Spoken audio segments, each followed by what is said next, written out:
আসসালামু আলাইকুম।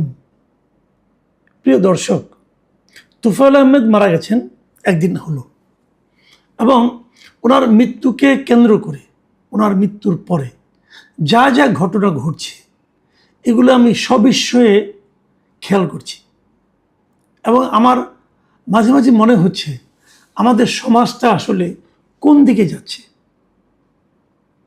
সোশ্যাল মিডিয়ায় আমি যে সমস্ত রিয়াকশন দেখেছি, যখন ওনার মৃত্যুর সংবাদটা কোনো পত্রিকায় প্রকাশিত হয়েছে, সেই পত্রিকার যে ফেসবুক পেজ, সেই পেজে নানা ধরনের রিয়াকশন এবং কিছু রিয়াকশন ছিল মানে এতটাই আপত্তিকর রিয়াকশন। একটা মানুষ মারা যাওয়ার পর এই ধরনের রিয়াকশন যে দেওয়া যায় এবং যারা রিয়াকশনগুলি দিচ্ছেন তাদের ফেসবুক ঘেটে আমি দেখি তারা সবাই এক একজন মানে আপনার বেশ হাদিসের কথা বলছেন অন্যান্য পোস্টে, তারা আগের বিভিন্ন পোস্টে ইসলামের কথা বলছেন, মানবিকতার কথা বলছেন, তাদের লেবাস দাড়ি টুপি এগুলো দেখে মনে হয় তারা খুবই ধার্মিক লোক।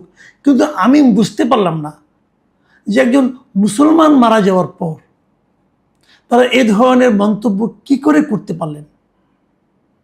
হয়তো ওনারা বলবেন তোফায়েল আহমেদ মুসলমানই না, কিন্তু আমি আবার এটাও বুঝি না একজন লোক যদি সে নিজে থেকে নিজেকে অমুসলিম দাবি না করে তাহলে আরেকজন লোক কি তাকে মুসলমান নয় এটা বলতে পারে? এটা বলার এখতিয়ার কি আল্লাহ কাউকে দিয়েছেন? এবং যে সমস্ত অশ্লীল কথাবার্তা মানে বিশ্বাস করেন আমার আমি ভাবতে আমার বিশ্বাস হচ্ছিল না যে আমাদের দেশের নাগরিকদের মধ্যে এত সংকীর্ণতা, এত নীচতা কিভাবে থাকতে পারে। কতগুলো ঘটনা ঘটেছে।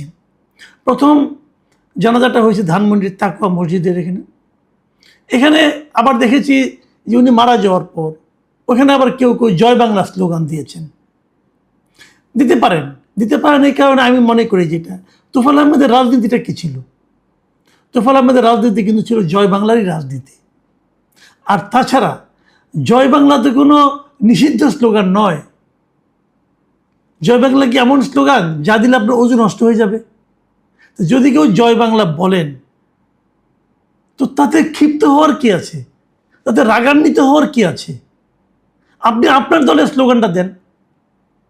তারা একটা স্লোগান দিচ্ছে, এই স্লোগানটা আওয়ামী লীগের স্লোগান। এটাও তো আওয়ামী লীগ যদি দাবি করে, এই দাবিটা তো আমি অন্যায় মনে করব। আমাদের মুক্তিযুদ্ধের সময় তো এই স্লোগান দিয়ে মুক্তিযুদ্ধ হয়েছিল। ওগুলো তো আওয়ামী লীগের লোক ছাড়া আরও অনেক দলের লোক ছিল, অনেক নির্দলীয় লোকও ছিল। তারাও কি স্লোগানটা দেয়নি? দিয়েছে। এটা কি বাংলা নয়? আপনি যে ভাষাটা বলি, আমরা কি পূর্ব বাংলার ভাষায় কথা বলি নাকি বাংলা ভাষায় কথা বলি? তো এখন পশ্চিমবঙ্গ একটা থাকতে পারে, যেমন কোরিয়া, দক্ষিণ কোরিয়া আছে, উত্তর কোরিয়া আছে। তো তারা যদি জাতি হিসেবে বলে আমি কোরিয়ান, কোনো সমস্যা আছে? তো এইটা নিয়ে আপনি এত উত্তেজিত হচ্ছেন কেন? হচ্ছেন এই কারণে এই স্লোগানটা ছিল আমাদের মুক্তিযুদ্ধের স্লোগান। এই স্লোগানের মাধ্যমেই দেশের একদম সাধারণ মানুষের হাতে এই স্লোগানের মাধ্যমে তারা জোর পেয়েছে, যে বল পেয়েছে, যে উদ্দীপনা পেয়েছে, তার মাধ্যমে পাকিস্তানি বাহিনীকে তারা পরাজিত করতে পেরেছে। এবং এই পাকিস্তানি বাহিনীর এই পরাজয়ের কারণে যাদের মনে হৃদয়ে বেদনা তৈরি হয়েছে তারা এই স্লোগান দেখলে ক্ষিপ্ত হতে পারেন। আজকে জিয়াউর রহমানের কথা আমি বলি, বিএনপি প্রতিষ্ঠাতা নিজেও কি জয় বাংলা স্লোগান কখনো দেননি? ওনাকে কি গান পয়েন্টের স্লোগানটা দেওয়ানো হয়েছিল? উনি নিজে থেকে দিয়েছেন। তো তার দলের লোকই বা এতে ক্ষিপ্ত হয় কেন? এটা কোনো দলীয় স্লোগান নয়। আপনাদের এভাবে ভাবতে হবে তোফায়েল আহমেদের অবদানটা কী ছিল। আমরা 69-এর গণ অভ্যুত্থানের কথা জানি। 69-এর গণ অভ্যুত্থানটা এমন ছিল যে সেই অভ্যুত্থানের কারণে কিন্তু আগরতলা মামলায় যে বঙ্গবন্ধু শেখ মুজিবুর রহমানকে গ্রেপ্তার করা হয়েছিল, তার জন্য ফাঁসির আয়োজন করা হয়েছিল, সেখান থেকে আইয়ুব সরকার তাকে মুক্তি দিতে বাধ্য হয়। এবং অনেকে একথাও বলে থাকেন 69-এর সে গণ অভ্যুত্থানটাই ছিল আমাদের স্বাধীনতার সূতিকাগার বলতে পারেন আপনি। সেখান থেকে আমাদের স্বাধীনতার বীজটা বপন করা হয়েছিল। এই হয়তো অনেকে আরও আগের কথা বলবেন, আগে সে 52 ভাষা আন্দোলনের কথা বলবেন, তবে যুক্তফ্রন্টের নির্বাচনের কথা বলবেন, কিন্তু প্রথম স্বাধীনতার কথাটা, প্রথম বাংলার স্বাধিকারের কথাটা, জয় বাংলা কথাটা, এটা কিন্তু 69-এ প্রথম উচ্চারিত হয়েছিল। এবং সেই পুরো আন্দোলনের শীর্ষস্থানে ছিলেন এই তোফায়েল আহমেদ। তোফায়েল আহমেদকে তার ইতিহাসে তার যা কর্ম তাকে দিতে হবে। তারপরে উনি বঙ্গবন্ধুর সঙ্গে ছিলেন, বঙ্গবন্ধুর রাজনৈতিক সচিব ছিলেন, বঙ্গবন্ধুর যে সমস্ত সিদ্ধান্ত, রাজনৈতিক সিদ্ধান্ত সেগুলি বাস্তবায়ন করেছেন। তারপরে তাকে নিয়ে অনেক বিতর্কও হয়েছে, আমি কোনোটাই অস্বীকার করছি না। কিন্তু তারপরেও আমাদের সৃষ্টির সময় যে মূল ভূমিকাটা পালন করার ক্ষেত্রে ওনার একটা ভূমিকা ছিল। সেই ভূমিকার জন্য তো উনি সম্মান পেতে পারেন, কিন্তু তারও চেয়ে বড় কথা আমার, উনি সম্মান পাবেন কি পাবেন না, ওনার রাজনৈতিক অতীত ভালো ছিল কি মন্দ ছিল, সেগুলো ওনার মৃত্যুর পর কেন বিচার করা হচ্ছে? উনি তো দীর্ঘদিন জীবিত ছিলেন। কই গত 1.5 বছর, গত 2 বছর কেউ তো দেখিনি তো এগুলো নিয়ে এত হইচই করতে। একজন লোক যখন মারা গিয়েছেন, যখন তার মৃত্যু হয়েছে, তখন তাকে নিয়ে এই ক্ষোভ কেন?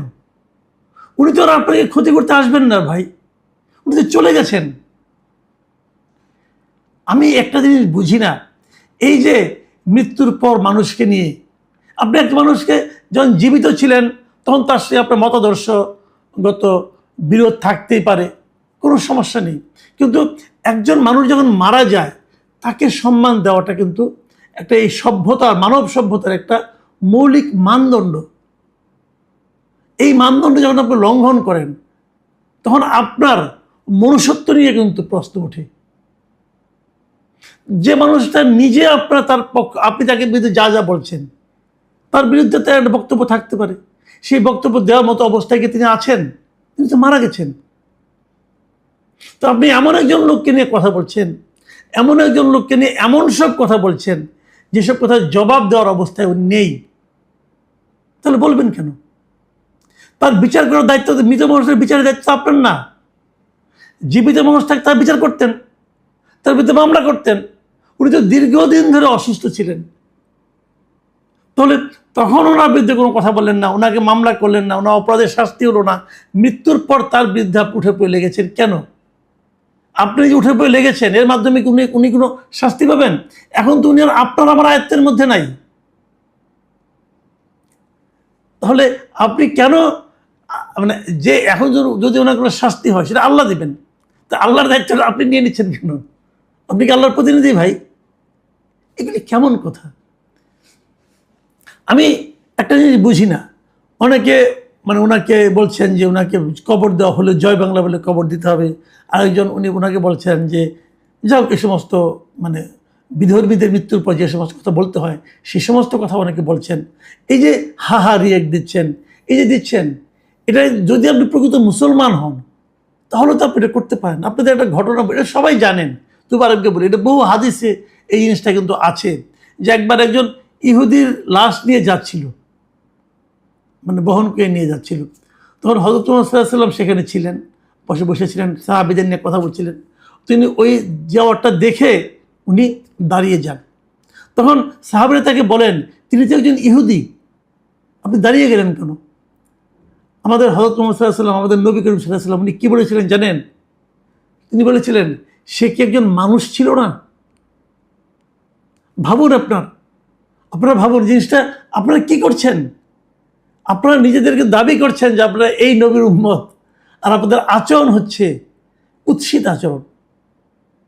একজন মুসলমানের আচরণ এমনটি হওয়া উচিত না, সেটা আপনারা করছেন। করে কি অর্জন করছেন? এখন আমি মূল পয়েন্টে আসি, আপনি কি অর্জন করছেন? আপনি কিছুই অর্জন করছেন না। আপনি সাধারণ মানুষের, নিরীহ মানুষের ঘৃণা অর্জন করছেন। দেখুন, আমি একটা কথা বলি, আমি নিজেও আওয়ামী লীগ আমলে অনেকগুলি বিষয় নিয়ে বলেছিলাম। একবার একজন